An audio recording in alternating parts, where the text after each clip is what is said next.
So Tottenham Hotspur have just lost 2-1 to West Ham United at the Olympic Stadium in what was an absolutely dreadful performance. Hard to watch, hard to take in, ridiculous, disgraceful. And I'm just fed up of this. I'm fed up of this too little too late thing where we don't go for it in the first half. Our defence is sloppy. We concede a bunch of goals. We go for them in the second half and we lose the game. And it's always too little too late. And it keeps on happening day in, day out, week in, week out, game in, game out. And I'm absolutely sick of it. And for me, this game was, do we get top four? Do we not get top four? If we don't win this game, we don't get top four. And I stand by that. We've just lost that game. And it's the way you lose the game. It's the way we lost that game. Disgraceful. Absolutely disgraceful. And before I get into some of the nitty gritty and start criticising Tottenham's performance, I just want to say fair play to West Ham. You know, they came out there, they got the job done, they did everything they needed to. You know, they sat back defensively well. They were really, you know, fantastic defensively, West Ham. Honestly, West Ham are better than us defensively. That's how it's going in the Premier League right now. So I'm just absolutely sick of it. I'm really fed up, frustrated with our performance. So we'll get into some of the talking points of the game, right? 23 minutes in, Hugo Lloris makes a really nice save, but Dyer loses his man, Antonio, puts it right into the back of the net, and we're 1-0 down. And, you know, there's a lot of people saying Hugo should have claimed that after he saved it. A lot of people saying Dyer should have basically put in a challenge and stopped him from getting to that position. A lot of people even blaming Sanchez for being nowhere near. So I put it down to Eric Dyer, that one. You know, Hugo Lloris, he made a save. It's hard to get up so quickly after making that save. And Eric Dyer basically let his man literally run straight onto him. So it's so frustrating. And once again, I'm sick of saying this. It's every single game.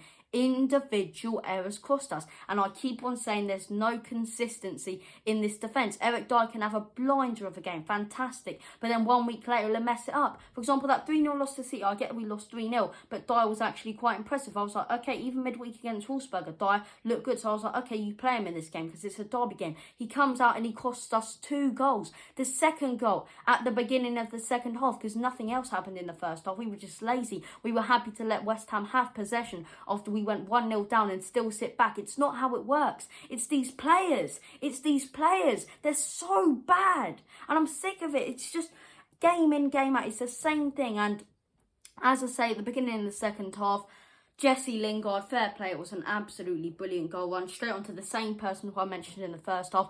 I don't even know if I want to give him credit for actually using his name. Yeah, I will now. Eric Calamity Dyer, who constantly costs us points and goals, and he did it again today. Eric Dyer, back at it again. People say Maguire's the worst centre-half in the Premier League. Think twice. I would definitely take Maguire over Eric Dyer because that performance is simply not good enough, and you have to dissect a performance like that and look at it as it's not Jose Mourinho, because the lineup we played was perfect. We played Reguilon, we played Tanganga, you know, really good lineup. Dyer I thought was right because, you know, it's a derby game. Up top, our lineup was perfect, basically. We all asked for more. Moore was playing next to Kane and Son. Bale came on, and Bale made a massive difference in that second half, you know, but I'll get to that now.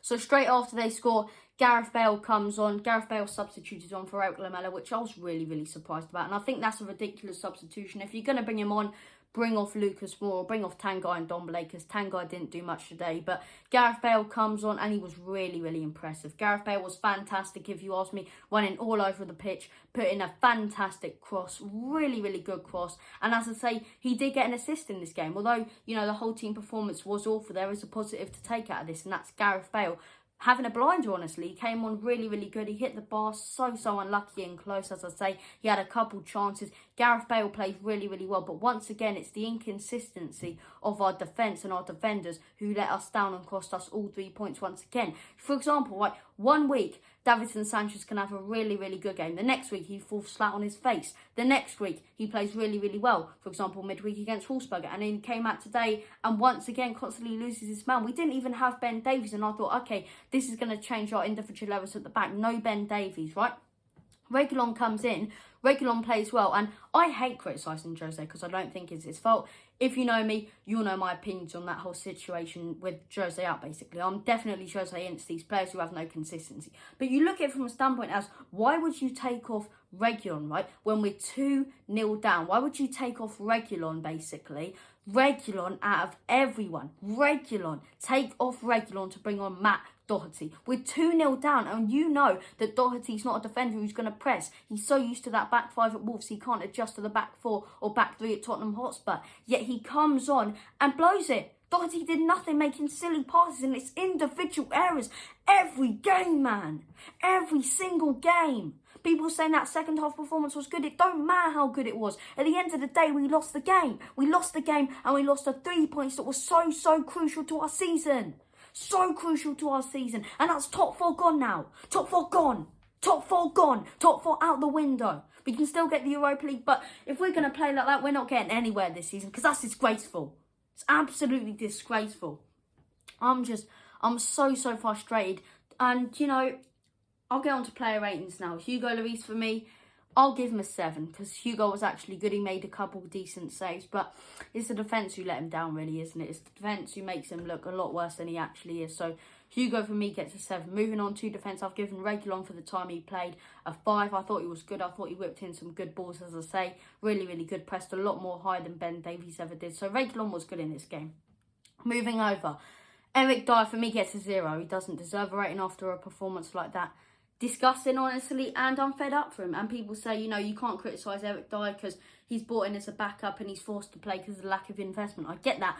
But, you know, we can play Rodon. We do have other people. Why didn't Toby play this game? Why didn't Rodon play this game? It's just, once again, you know, this manager, I'll always stick up for Jose, but certain situations that he has to actually adapt to, he doesn't. He doesn't adapt to them. You know Sanchez fell flat on his face last weekend, yet you're still going to play him over Toby, who's played really well recently, and Joe Rodon, who really wants a run out. You know, ridiculous decisions like that. So Dyer gets a 0 for me. Moving on, Davinson Sanchez gets a 2. I think he was better than Dyer. He did all right in this game. Massive right back, Tanganga gets an 8 for me. Tanganga was really good. Always stayed with this man in this game. Tanganga was phenomenal, if you ask me. Really good. Moving on to midfield, Højbjerg gets a 4. He was really sloppy, didn't hold up that midfield area, neither did he the defensive area. Højbjerg simply wasn't good enough in this game. Let's be real here, I love Højbjerg as well, you know, the Viking, the brick house, but recently he's been making a lot of individual errors, but someone who really put him into those individual errors today was Tanguy Ndombele. Now, I love Tanguy Ndombele, but in our recent games, he's looked really lazy. Now, Tanguy Ndombele, right, I look at him as a player as he is a confidence player, because when the team's doing well, he excels and does all these skill moves. And I'm sick of seeing these skills moves because they don't go anywhere now. So what's the point in that?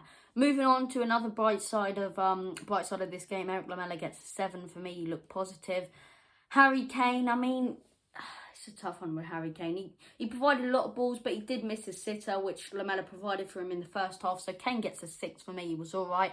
Heung-min Son gets a 3. He was really sloppy. He needed to whip in some good balls when he didn't. But to be fair, he skinned his defender a couple of times. Sonny wasn't the worst of our issues today. But up front, actually, we were really good in this game, because I'll give Moore a 5 as well there. But if we go on to substitutions, Gareth Bale gets a 9 because he was phenomenal. He's the reason we thought we were back in the game, but once again, our defence lets us down, and I'm sick of it. Nevertheless, this has been the video, guys. Thank you for watching, and as always, come on, you lily whites.